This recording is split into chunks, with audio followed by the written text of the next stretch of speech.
ሶስተኛውና የመጨረሻው ጥያቄ ባለቤትሽ የማይወደው የሰው ባህሪ መሰረት የሚወደው ራሱ ያለ አይመስለኝም። ለምን ስለሽ እሱ ራሱ በቃ የሆነ ነጭናጫ ነገር ስለሆነ በሰው ስለሚበሳጭ ለምን እንደዛ አልሽ? አይ የሆነ በቃ የሚያስደስትም ነገር ካረክሽለት ይነጫነጫል። የሆነ አመል አለበት ማራሻ አይ የሆነ በቃ ስታስረጂው ቶሎ የሚቀበልሽ ሰውና ደግሞ ያን ሰው የሆነ ነገር ስታሳዩ ፊሊንግ ምንም መልስ አይመስልም። አሁን የሆነ የሚያስቀይም ንግግር ብናገረው ዝም ነው የሚለው።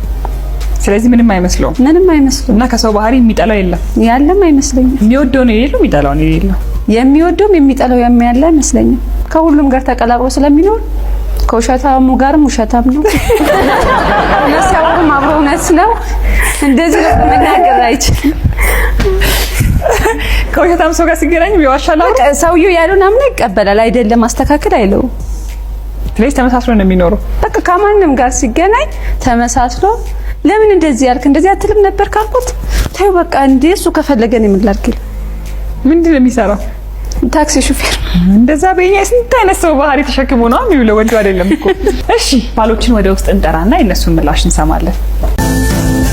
ሚስቶችን የጠየቅነው ባለቤትሽ የማይወደው የሰው ባህሪ እዩ አሚን የሚናደር ሰውና የሚነጫንስ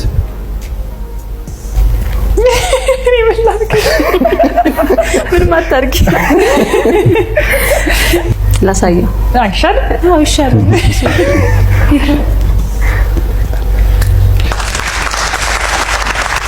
እኔን የገረመኝ ምን መሰለህ ከምላሿ ከሚዋሸው ጋር ችግር የለበት ምንም ነው ይሄ አይደለምም አይሆንምም አይልም አብሮ ተቀላቅሎ ነው የሚኖረው አለች።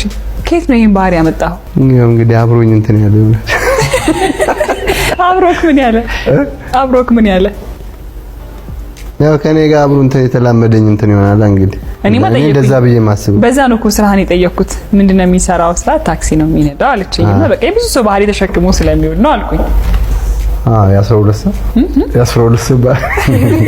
ግን እስቲ በዚህ ካነሳና አይቀር ታክሲ ውስጥ ከገጠመኝ ማትረሳው ተጣልቶ ስለሚመጣ ብዙ ጊዜ ከተሳፋሪ ጋር አይጣላ ችግሩ ሌሎች ናቸው። ከነሱ ጋር ተጣልቶ ስለሚመጣ ሌሎች ስትልሽ ያው ከመንገድ ትራንስፖርት ከትራፊክ በቃ ብዙ ጊዜ ፋውል ስለማበዛ ከነሱ ጋር ተጣልቼ ስለምመጣ ሲመጣ ምን ይልሻልሽ? አንቺ ማትረፍ ያሳቀሽ ተናዶ መጥቶ ወይም ይበሳጫል። እኔ ደግሞ የሚበሳጭ ሰው አልወድም። አይ በቃ ከሆነ በኋላ ተበሳጭተሽ መቀየሩ ነገር የለም። ከበፊት ነው የሚበሳጨው ወይስ ስራውን ከጀመረ በኋላ ነው? አሁን ይሄ ታክሲ ከጀመረ በኋላ ከባድ ስራ ነው በጣም። ተረጁ በቃ እሺ ረጁ